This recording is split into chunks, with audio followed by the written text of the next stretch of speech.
Namastê. O Deus que habita em mim saúda o Deus que habita o coração de todos.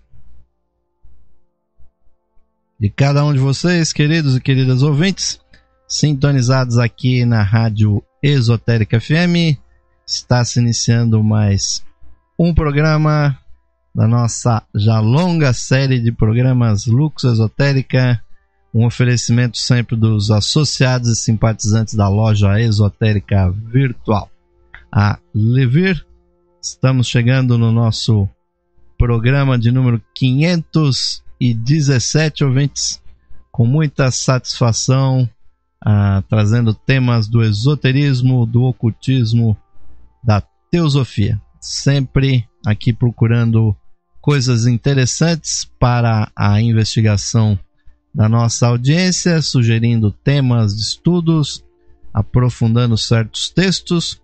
E agora, ouvintes, cumprindo aqui o nosso papel de sempre estar trazendo coisas bem modernas, avançadas, nós estamos trazendo para vocês a interpretação esotérica de filmes.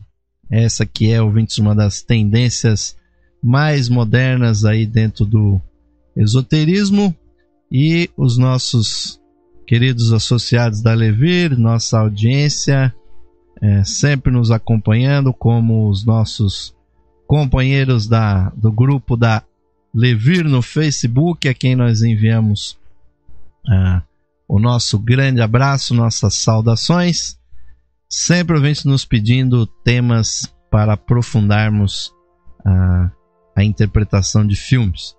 E no dia de hoje, ouvintes, nós vamos usar aquela chave esotérica da qual nós falamos no dia de ontem, dentro dessa perspectiva da interpretação esotérica de filmes.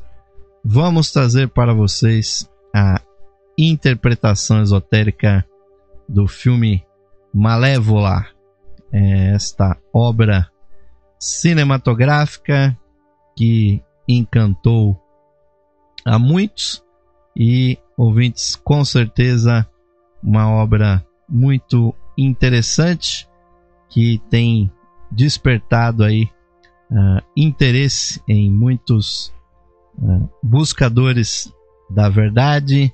Esse filme que foi estrelado por Angelina Jolie, essa grande atriz que tem uma presença muito grande na mídia, muito até pelo seu marido Brad Pitt, né, que é muito festejado pelas mulheres.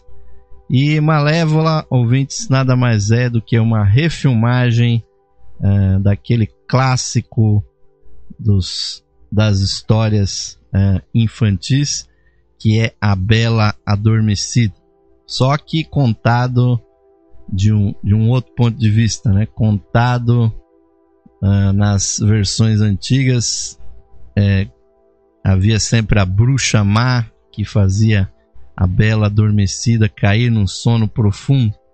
No caso aqui deste filme, foi lançado em 29 de maio de 2014, no mundo todo. A perspectiva está focada mais na figura da bruxa, que na verdade nesse filme ela é uma fada, né? Então aí já abre toda uma perspectiva, ouvintes, diferenciada para a análise do que realmente se quer transmitir com esse filme. E o ambiente, ouvintes, para esse filme também foi todo remodelado, né? Pois se passa numa região, né, fictícia, obviamente, né, em um reino onde havia preponderância da natureza, e se diz que ali nesse local haviam 2 reinos que pugnavam um contra o outro: o reino de Mors e o reino dos homens. E aí abre-se, ouvintes, aquela perspectiva da possível inter-relação que existe entre o plano material e o plano espiritual. Então, nesse filme, em Malévola, nós vemos exatamente essa perspectiva, ouvintes, que acaba se demonstrando. Então, nesse reino que é mostrado, né, há essa perspectiva de um romance que acontece entre a fada, né, Malévola, e um ser humano, né? E esse reino totalmente pleno da natureza, né, se demonstra muitas fadas, né, muitos gnomos, muitas sílfides, ondinas, que são seres da natureza. No começo do filme se mostra a personagem de Angelina Jolie, a fada Malévola, como uma criança. E logo de cara já se mostra exatamente o papel que esses seres da natureza têm, ouvintes, que são exatamente como se fossem os construtores das formas no mundo invisível. Se mostra a fada Malévola reparando uma planta, né, se comprazendo muito nesse papel que ela desempenha.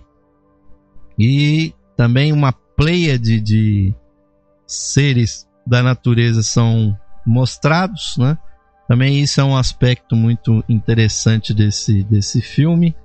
Como nós dissemos, gnomos, ondinas, né, que são os espíritos das águas, os gnomos, os demais espíritos da natureza da terra também aparecem. E isso, ouvintes, é uma demonstração, uma exposição de conhecimento esotérico, porque os esoteristas têm dito há muito tempo de que existem realmente esses reinos da natureza e esse reino paralelo dos elementais naturais que existem no plano astral, né? Imediatamente próximo ao nosso plano físico. Na verdade, eles são os grandes construtores das formas, né? São esses espíritos da natureza, seriam como os animais que existem no plano físico, que fazem o meio ambiente, os diversos ecossistemas, as fadas, as ondinas, gnomos, os espíritos dos 4 elementos da natureza, da terra, da água, do ar, do fogo. Eles fazem, ouvintes, um trabalho muito interessante, e toda a beleza que nós temos do mundo natural, na verdade, é um trabalho desses seres. Então, a proposta inicial do filme Malévola, nos seus primeiros instantes, é justamente mostrar esses dois reinos, o reino dos homens e, como é dito no filme, o reino de Mors, ou seja, o reino dos elementais, dos espíritos da natureza. E há uma profecia que é colocada no começo do filme, que diz que esses reinos esses dois reinos só seriam unificados pela atuação de um herói ou então de um vilão. E a história caminha justamente nesse sentido, né? Até homúnculos também são mostrados nesse filme, e que são, segundo as pesquisas, por exemplo, de Geoffrey Hodgson, né, são os espíritos da natureza que têm uma aparência mais desagradável, né, aos olhos do clarividente. Mas essa relação entre o plano espiritual e o plano material vai surgir quando ainda as duas personagens centrais, né? A Malévola, e surge então uma criança humana que invade o reino de Mors, que é um camponês, um jovem camponês ainda menino, Stefan, que rouba pedras num lago desse reino contíguo ao nosso, e ele é incitado a devolver aquela pedra para que ela seja devolvida para a natureza. E aquele foi na verdade, um primeiro instante desse contato entre os humanos e os espíritos da natureza.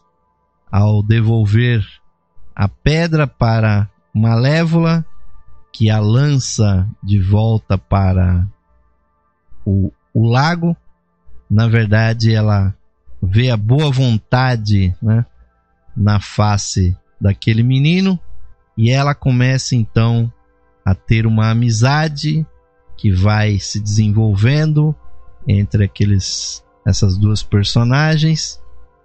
Eles conversam muito sobre as diferenças entre os seus reinos, né? O que é uma coisa deveras difícil, né? A maior parte das pessoas não tem sensibilidade para perceber o mundo espiritual, e aquelas que percebem esses espíritos da natureza muitas vezes não são capazes de traduzir essa informação para as outras pessoas, e são até taxadas como loucas, como malucas, né? E há aqueles também que acreditam na existência desses reinos. Mas aí também, ouvintes, dentro desse filme há um simbolismo muito profundo, porque num desses reinos que são mostrados, né, há um castelo, né? E isso é interessante porque todos os filmes da Disney nos últimos anos têm começado com um castelo que surge, fogos de artifício são espocados atrás dele. E no simbolismo esotérico, ouvintes, há um ponto chave de interpretação, é que toda vez que surge uma casa, e no caso aqui um castelo, que é na verdade uma casa elevada à enésima potência, ele é o símbolo, ouvintes, da conformação da nossa personalidade, pois o corpo material ele é a projeção de tudo que nós temos interiormente. E esse castelo nesse filme ele é muito importante, e essa relação entre os dois personagens, né? E inclusive o próprio nome dessa personagem feminina, dessa poderosa fada Malévola, ela pode causar um certo desconforto para muitos, né? E até para mim mesmo fiquei sem entender antes de ver o filme por que ele se chama Malévola e a personagem também se chama Malévola. Porque, ouvintes, exatamente a posição dessa personagem vai se referir ao plano mental, né? Ao plano da mente, ao elemento ar. Por isso que ela possui asas bastante poderosas, né? Então no filme inclusive há uma cena muito interessante que ela carrega o seu amigo Stefan sobre as águas de um ribeirão, demonstrando que Stefan é um ser da matéria e que essa água desse pequeno Ribeirão representa exatamente um ponto de contato entre os dois, que seria exatamente o plano emocional. Ou seja, Malévola é um espírito da natureza que se refere ao plano mental. E essa amizade entre os dois, ouvintes, da mesma forma que os elementais têm uma grande amizade com os ambientes naturais, com os animais, ajudando a construir as formas, transmitindo os pensamentos divinos até a matéria, né? Com o auxílio dos anjos. É também, ouvintes, e esse filme foi muito feliz em transmitir isso, a verdadeira amizade que deve acontecer, o amor que deve acontecer entre o nosso plano mental e o nosso plano material, passando necessariamente pelo nível astral, pelo nível das emoções. Há que haver essa saúde, essa sanidade, esse contato que só é pervertido, ouvintes, quando a mente realmente se corrompe, ou então quando o plano físico começa a predominar, né? E aí realmente se bagunçam as coisas, porque cada corpo ele tem as suas necessidades, tem as suas vontades. Então a mente, se deixada por si só, a grande função da mente é ser uma refletora, né? Ela pode se voltar tanto para o inferior, quanto ela pode subir aos ares até o plano divino, até o plano búdico, como é mostrado no filme. Malévola se erguendo nos céus entre as nuvens e contemplando a face do sol, o que pode simbolicamente representar um contato superior. Mas como todo filme é feito, ouvintes, de conflitos, né? Aquele casal de crianças, né? Um humano e uma fada, essa amizade se rompe, os dois crescem, o tempo passa e o que predomina então é essa dicotomia entre os dois reinos, o reino de Mors e o reino humano. E no reino dos homens, que está lá dominado pelo castelo, há um rei, segundo o filme, um rei bastante egoísta, bastante pretensioso e ambicioso, que, sabendo que há riquezas naquele reino dos elementais, ele parte então em batalha, ouvintes, vestindo armaduras e com seu exército montado a cavalo, com lanças, eles se lançam contra o reino dos elementais. E isso faz com que Malévola acabe se tornando uma líder dos seres espirituais, dos espíritos da natureza, enfrentando aquela tentativa de invasão que o rei do reino dos homens acabou propondo.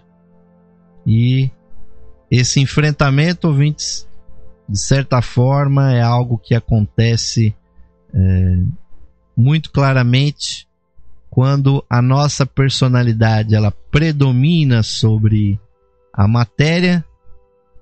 A figura do rei é muito simbólica, muito interessante, aparecem muitas imagens da alquimia, né? Um rei que muitas vezes está sendo assassinado ou está sendo perseguido, porque a morte do rei tem um simbolismo, não um simbolismo direto, não significa a morte de alguém, mas sim quando alguém morre, isso significa que há uma transformação. Aquele rei, como nesse filme, ele demonstra a consciência fixada na matéria, buscando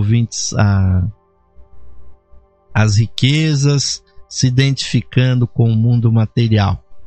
E o combate que acontece entre os elementais e aquele rei simboliza exatamente essa dicotomia que existe entre o nosso mundo e o mundo puramente material. Há essa batalha, essa contradição humana que é muito forte e que só vai ser ultrapassada quando o ser humano se espiritualizar, né? E nesse combate também Malévola acaba constatando algo que ela já sabia, que ela tem uma aversão ao ferro. Esse é um ponto interessante, porque o ferro ele traz as características do planeta Marte, né? O planeta da guerra.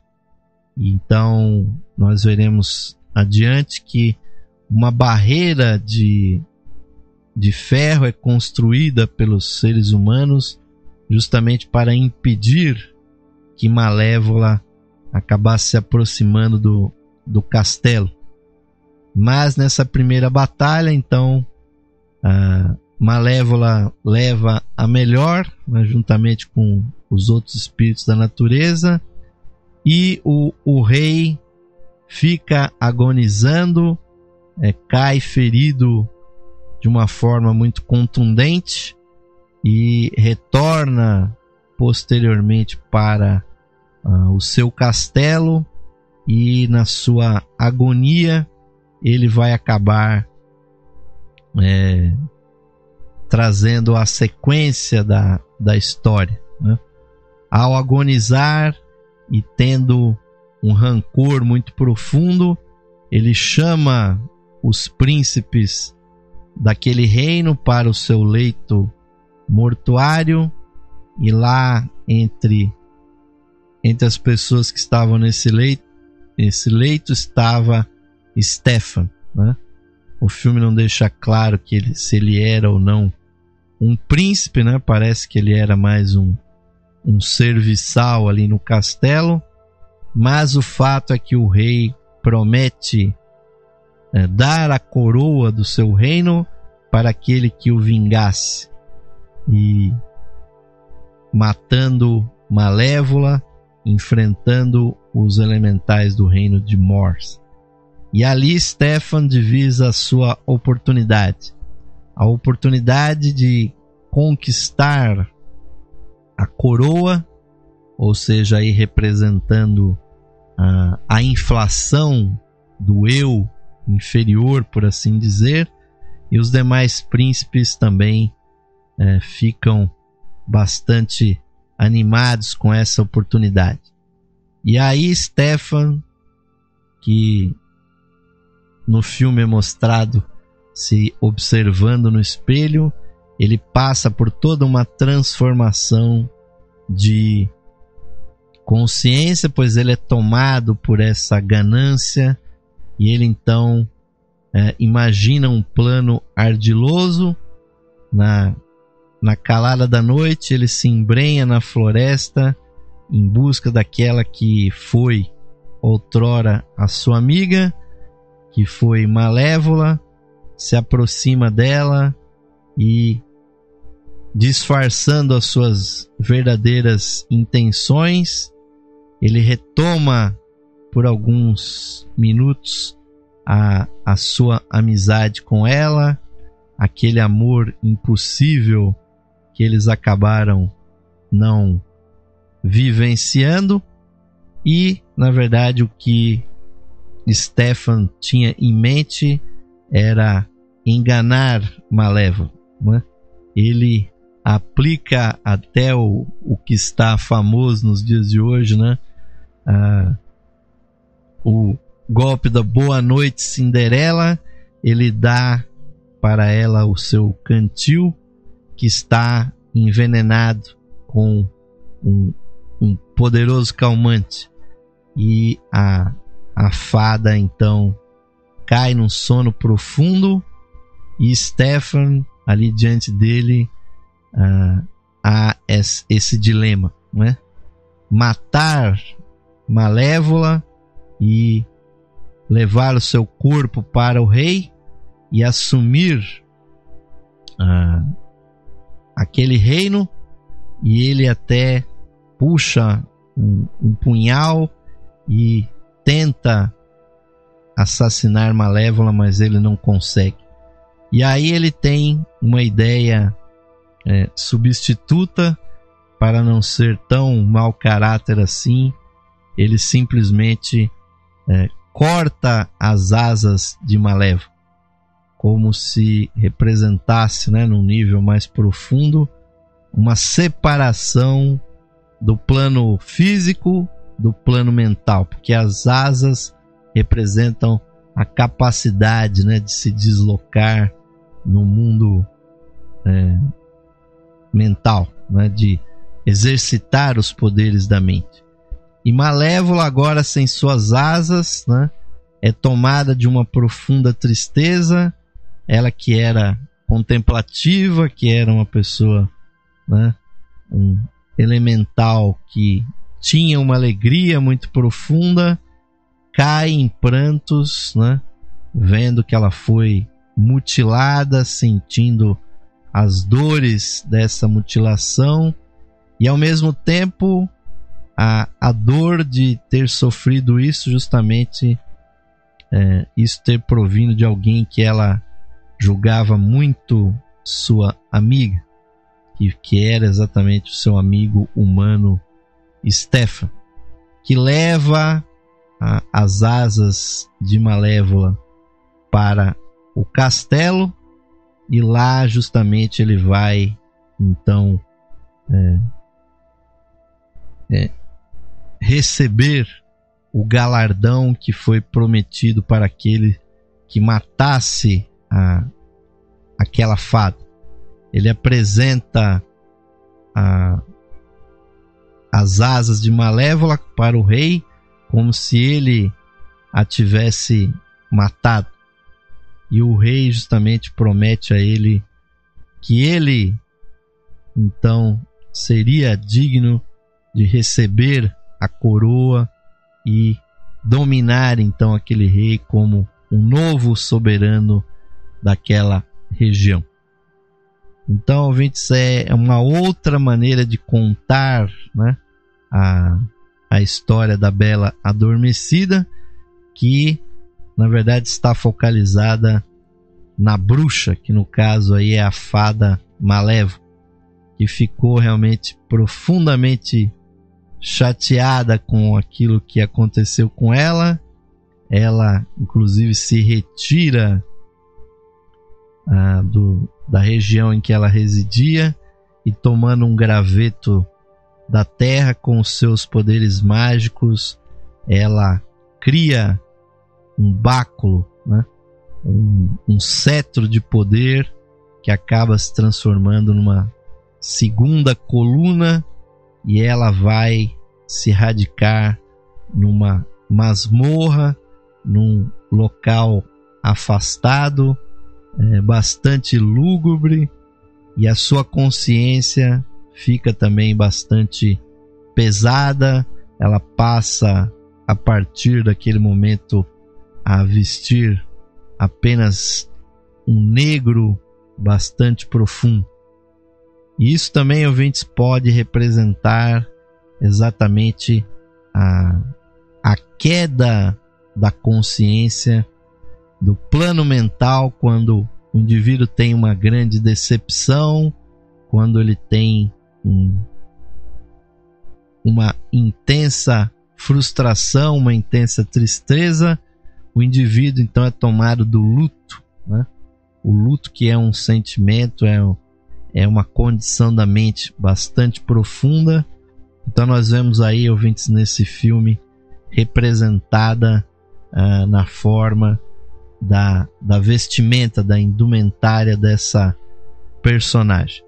E naturalmente aqueles que não assistiram o filme nós recomendamos bastante, né? Porque o nosso intuito aqui é ressaltar os aspectos mais esotéricos, né? Conforme nós formos avançando aqui nesse relato da história, no final, agora no próximo bloco, nós vamos falar, ouvintes, a nossa interpretação, projetando essas personagens naquela tabela que nós conhecemos dos planos de existência que a teosofia nos trouxe tão gratamente, como que se encaixam as personagens no simbolismo dos corpos físico e invisíveis do ser humano. É isso que nós vamos trazer daqui a pouco. O tempo está passando muito rápido no nosso programa de hoje, né? Como sempre, e agradeço bastante a audiência de vocês, ouvintes, que estão acompanhando essa nossa interpretação do filme Malévola. E a todos recomendo muitíssimo assistirem esse filme e com certeza se prepararem, ouvintes, com estudos esotéricos, teosóficos, para vocês também poderem fazer as suas próprias interpretações. E vamos fazer aquele nosso tradicional intervalo, ouvintes. Vai ficar novamente aquele convite da Levir. Você que ainda não é nosso associado, venha nos patrocinar, nos apoiar, para que programas como esse que você está ouvindo, que você pode estar assistindo, possam continuar sendo criados e essa mensagem ser expandida, ouvintes. Vamos ao intervalinho e voltaremos já com a interpretação esotérica do filme Malévola, aqui no programa Lux Esotérica.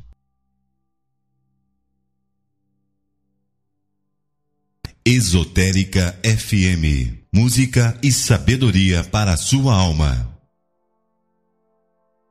Saudações, amigos e amigas ouvintes sintonizados no programa Lux Esotérica, que vai ao ar de segunda a sexta-feira às 21 horas, com a apresentação de Osmar de Carvalho. Você, caro amigo ou amiga, pode auxiliar a continuidade de nossos trabalhos, patrocinando as atividades da Loja Esotérica Virtual e da Esotérica FM. Você pode ser nosso patrocinador, associando-os por meio de uma pequena quantia que auxilia na manutenção de nossas atividades, que estão a serviço da qualidade de vida de nossos ouvintes. Você pode se associar visitando o site da Loja Esotérica Virtual, a Levir, no site em levir.com.br, e clicando na opção de associação. Nós retornaremos a você o seu patrocínio por meio dos brindes de associação. Associe-se hoje mesmo, amigo ou amiga ouvinte, e receba o seu mapa numerológico, baseado em seu nome e data de nascimento. Este estudo revelará para você o poder oculto do seu nome, suas influências, as facilidades e obstáculos que as vibrações do seu nome provocam em sua vida, além das análises do seu número da personalidade, da alma, número de origem, de destino, número anual. Você receberá previsões com as tendências mensais para a sua vida. Ao se associar na Levir, você recebe seu mapa astrológico completo. Seu mapa astrológico é uma verdadeira ferramenta de autoconhecimento que traz a leitura da influência dos astros em todos os aspectos da sua vida. O mapa astrológico traz análise das suas energias nos níveis material, sentimental, intelectual e espiritual.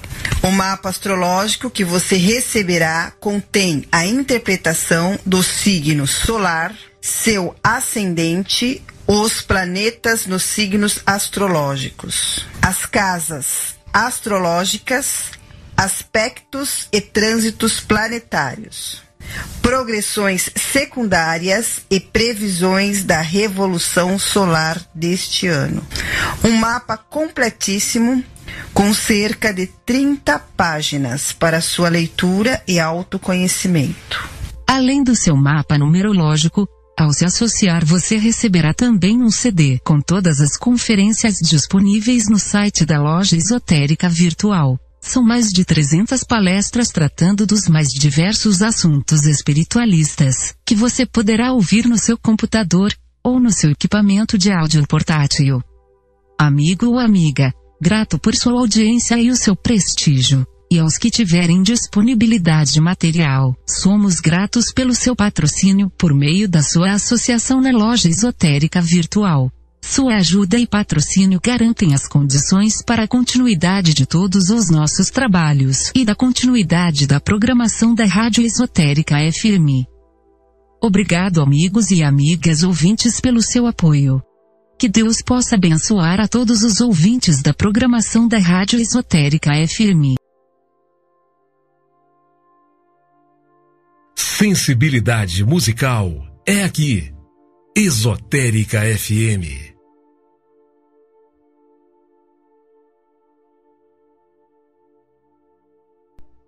Sim, amigos ouvintes, estamos retornando para o segundo bloco do programa Lux Esotérica de hoje. Eu fiquei com os cornos aqui da Malévola na nossa, no nosso vídeo aqui, ouvintes.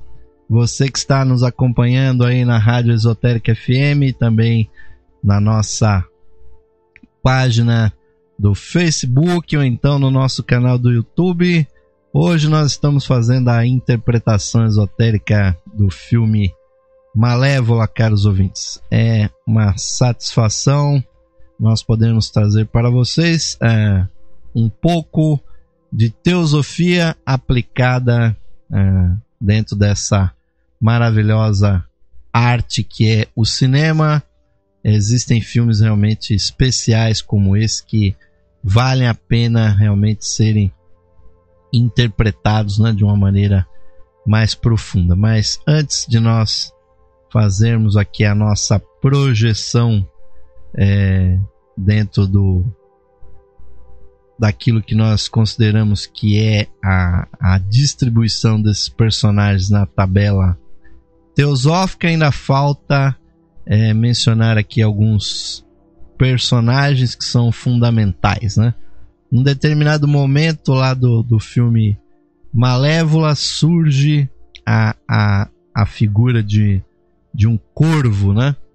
Que na verdade vai acabar se revelando como um personagem secundário, mas que tem um simbolismo interessante, pois Malévola vê um corvo sendo capturado, né, por um caçador com seus cães, né, com uma rede, e ela vendo aquela cena, ela faz o famoso gesto mágico com as suas mãos e transforma aquele corvo em um ser humano, para espanto, né, do caçador, né, muito mais dos seus cães. Ele começa a se agitar, se metamorfosear dentro daquele espaço, saindo de um corpo com penas, se transformando em um ser humano que depois se transforma num auxiliar da Malévola, né? E muitos podem ficar imaginando, poxa, mas não tem importância nenhuma esse personagem que se chama Dyaval. Na verdade tem, caros ouvintes, porque o corvo na iconografia, no simbolismo esotérico, ele tem uma certa importância, justamente porque ele representa a consciência mental quando ela atinge o seu nível mais baixo, né? E Malévola então transforma de corvo para homem, de homem para corvo, esse personagem Dyaval, para que ele seja o espião de Malévola, que agora não tem mais asas, no castelo onde o seu algoz, o príncipe Stefan, estaria. E o fato é que o príncipe Stefan, após a morte do rei, ele realmente é coroado o novo monarca e rapidamente ele vai constituir família, né? E aí é que, depois de todo esse tempo que nós estamos discutindo, ouvintes, só depois disso é que vai surgir aquela que viria a ser a Bela Adormecida. Então o castelo do filme passa a ser o foco então das ações. E Malévola fica realmente extremamente chateada, frustrada com essa situação, porque aí, e só aí, é que ela compreende que Stefan arrancou as suas asas justamente com o intuito de se transformar no novo rei. E aí Malévola então começa a aprontar a sua vingança, né? E há uma cena muito interessante no filme, em que ela marcha, né, com o seu cajado, né, recém-criado, num caminho onde havia pedras, e uma vez mais representando o elemento ar. Os seus passos pesados, o seu deslocamento fazem as pedras se erguerem no ar. Tudo isso representando, ouvintes, a mente humana descendo cada vez mais na materialidade. E a história, ouvintes, progride até o ponto em que, então, passado um determinado tempo na vida do castelo, o novo casal real acaba tendo uma filha, aquela que viria a ser a princesa, né, que se tornaria na Bela Adormecida. E então todo o povo daquele reino vai até o batizado, que acontece no castelo. Inclusive algumas outras fadas do reino de Mors também vão para abençoar aquele infante recém-nascido com a anuência do rei e da rainha. Então, o que eles não sabem é que justamente aquela marcha de Malévola era justamente em direção ao castelo. Então aquela criança, justamente quando ela estava ali sendo abençoada pelas fadas, no mesmo instante vai chegar nessa cena a Malévola, pisando forte. Ela adentra no castelo, né, com a sua vibração específica, apagando as velas do castelo, e finalmente ela se aproxima do rei e da rainha, para espanto, né, de toda a plateia, e ela reclama, né, que estaria muito chateada porque não tinha sido convidada para aquela cerimônia, e que ela também teria vindo ali para trazer os seus votos para a nova membro da família real. E obviamente que o rei e a rainha ficam bastante preocupados e até recusam que ela faça os seus votos, e aquela criancinha ali totalmente indefesa. E o fato, ouvintes, que é mostrado no filme é que Malévola joga então uma maldição poderosa sobre a criança, começando com belas palavras, que ela teria grande beleza e viveria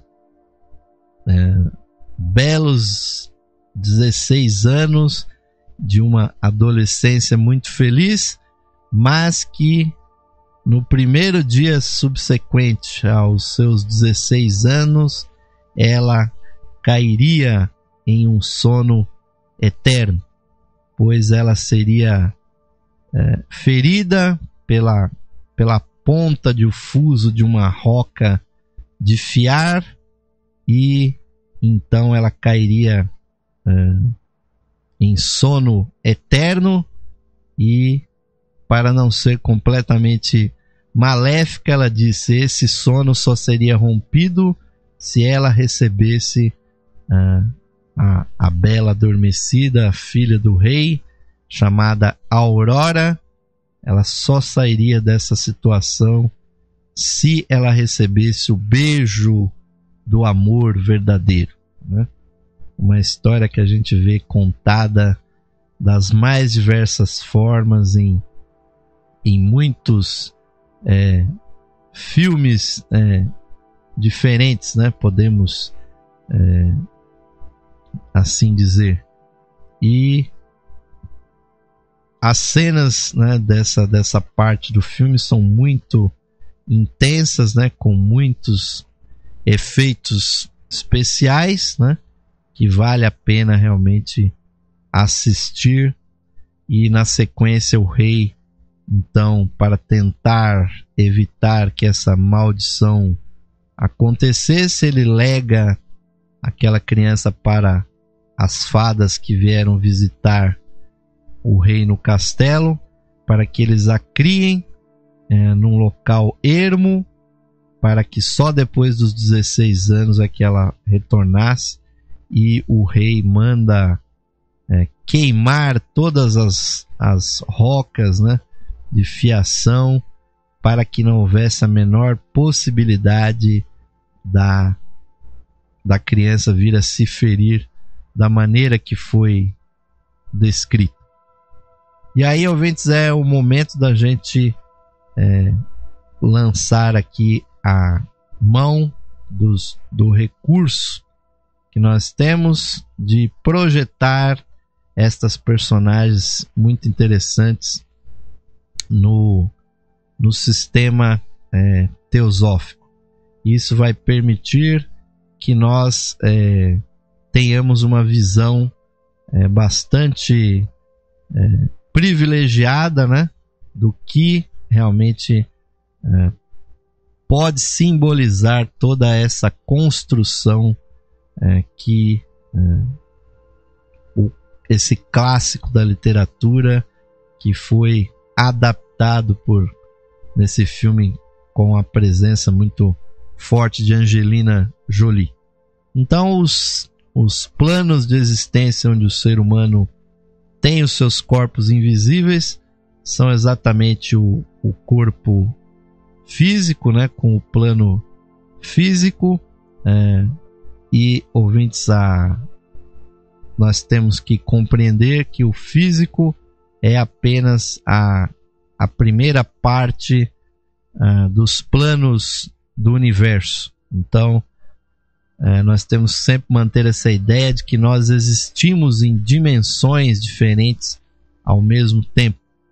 E quando nós assistimos um filme, ouvintes, na verdade nós estamos vendo uma demonstração das diversas capacidades que o ser humano tem nesses planos invisíveis, como por exemplo a capacidade de se emocionar, que é uma função do plano astral, que está aqui demonstrado nesse gráfico, a capacidade de pensar, né, de inteligir, que é uma capacidade do plano mental, a capacidade de ter intuições espirituais, que é uma característica do plano búdico, e até mesmo a vontade espiritual mais profunda, que tem a ver com o plano átmico. Então, ouvintes, se nós vamos compreender esse filme interpretado pela chave teosófica, o que nós temos que interpretar primeiro, e já comentamos algo a respeito, é a própria personagem da Malévola. Ela representa, ouvintes, exatamente o ponto central da dificuldade que o ser humano tem para evoluir, que é a região do nosso plano mental inferior. E aí nós temos que recorrer àquela maravilhosa frase que sumarizou toda essa questão, ouvintes, que está lá na Voz do Silêncio, de Madame Helena Petrovna Blavatsky, quando ela disse: a mente é a grande assassina do real, que o discípulo mate a assassina. Então, Malévola, ouvintes, não é simplesmente uma personagem da ficção aí, infantil que as histórias da carrochinha nos contam, mas é uma questão fundamental, ouvintes, porque o grande campo de batalha da nossa consciência está acontecendo justamente nesse plano mental, que tem, ouvintes, que cruzar uma ponte para a mente superior, para a mente abstrata. Então, Malévola, ouvintes, o nome Malévola, o ser malévolo, nós sabemos por experiência própria, infelizmente, nesse mundo violento que nós vivemos, que toda a violência, na verdade, vem na humanidade da incompreensão de que nós não temos, na verdade, acerca da nossa verdadeira natureza. Quando a mente humana decide uma coisa, ouvintes, que vai contra o seu semelhante, contra a natureza, violentando, pervertendo, ouvintes, nós, na verdade, sofisticamos muitas coisas bárbaras com a nossa mente. Nós deveríamos ter muito cuidado com a sua utilização. Mas no filme Malévola é vítima também do outro nível que também faz com que o ser humano sofra bastante, e que é representado pelo ex-amigo, né, de Malévola, que era o humano Stefan, que pela ganância, ouvintes, pelo egoísmo profundo que tinha no seu coração, pois desde a primeira cena do filme ele já está lá roubando uma pedra dos jardins dos seres espirituais. Ele, na verdade, é quem corta as asas de Malévola para conseguir o seu objetivo, que era morar naquele castelo espiritual, segundo o próprio discurso dele. Então ele representa, ouvintes, a nossa emoção pervertida, uma emoção tomada pela ganância, pelo egoísmo, pela necessidade mórbida, ouvintes, de se identificar com a matéria, de desejar a matéria muito profundamente.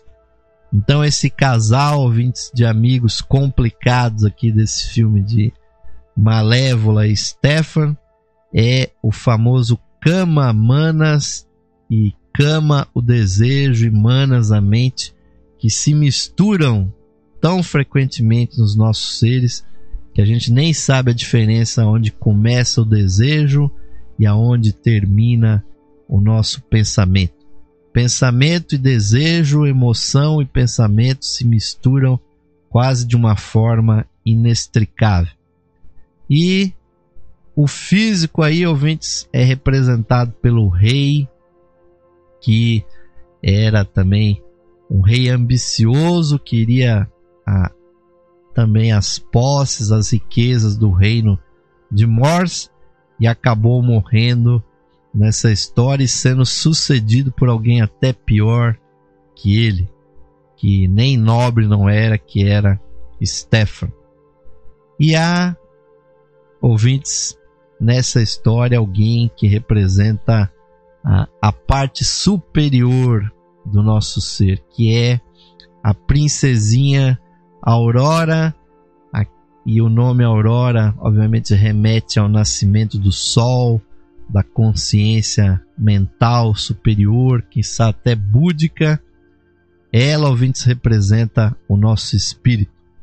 Então, dentro de cada um de nós há uma bela adormecida, porque nós ainda não temos a consciência espiritual, a intuição, a vontade espiritual iluminando o nosso ser. Ela está ainda esperando que o beijo do amor verdadeiro, né?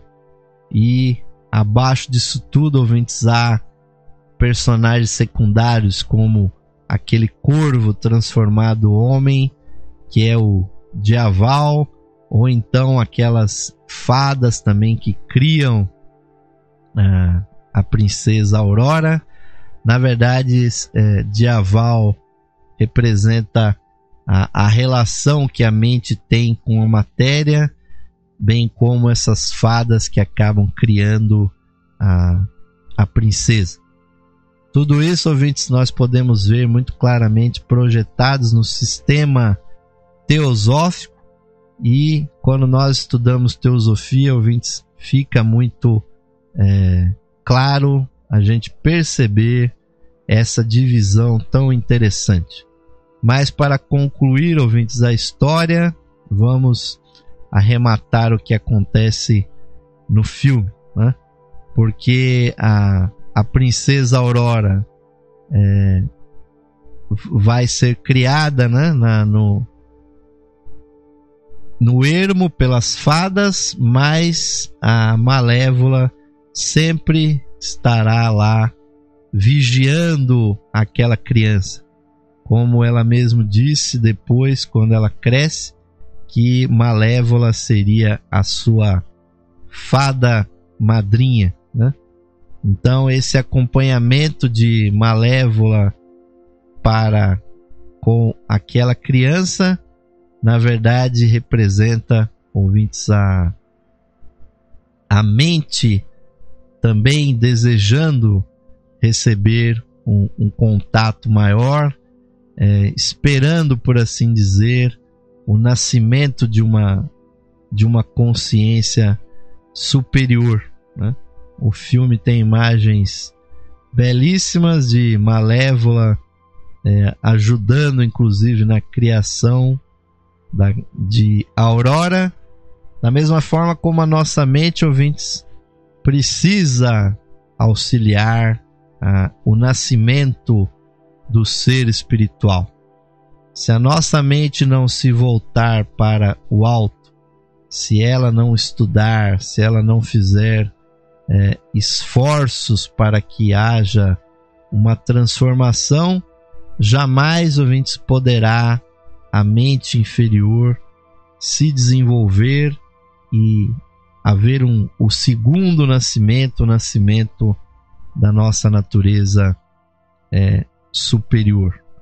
E o combate final desse filme, ouvintes, é muito interessante, porque depois de anos que Malévola introduziu a Aurora, né, a bela adormecida, na existência dos seres espirituais, antes ainda dela cair no sono profundo que caracteriza a história da bela adormecida.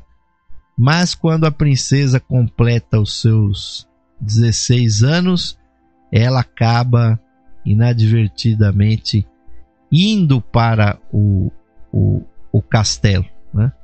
Até no dia que ela tem o seu aniversário, ela vai para o castelo, e o que vai acontecer, ouvintes, é o cumprimento daquela profecia, daquela praga realmente que Malévola lançou sobre ela, e que quando ela completasse 16 anos, que ela iria ferir o seu dedo e cairia no sono profundo, né? E ela tenta, inclusive, retirar essa maldição, mas não consegue. E lá pelas tantas, o que acaba acontecendo, ouvintes, é um grande combate que vai acontecer aonde? No castelo, não poderia ser de outra forma.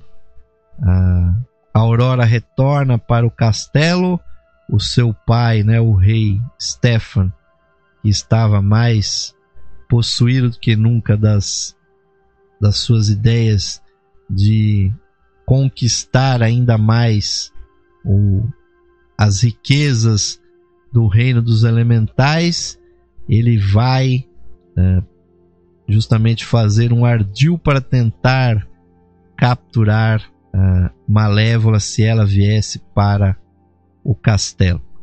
E Aurora, então, quase que hipnoticamente, acaba se ferindo numa roca que estava lá guardada nas profundezas do castelo, e isso atrai Malévola de volta para o castelo para tentar salvar a princesa que havia caído no famoso sono profundo. E estando ali repousando no leito, o rei tenta reanimá-la, mas ele diz que não existe o amor verdadeiro para reanimá-la. Aparece até o príncipe, que também tenta, mesmo ele tendo gostado muito daquela princesa, ele tenta dar o beijo do amor verdadeiro, mas ele também não consegue despertar.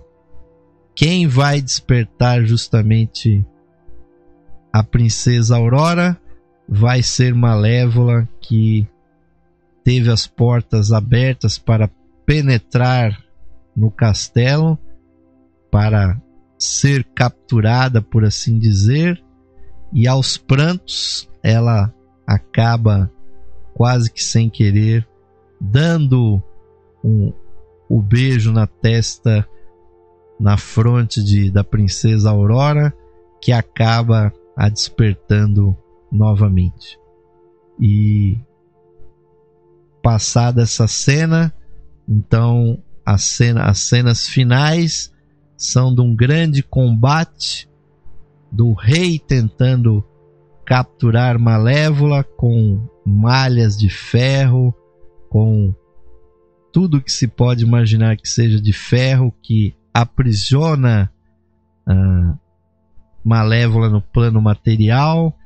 Ela, com um passe de mágica, transforma Diaval num dragão que sai cuspindo fogo pelos salões do castelo, e ao mesmo tempo Malévola tenta se livrar de uma rede de ferro que acabou a envolvendo, e a confusão é generalizada, né? Mas finalmente há a resolução final do filme. Quem não assistiu, né, desligue agora a transmissão agora, ouvintes, porque nós temos que falar do desfecho do filme. A princesa Aurora acaba descobrindo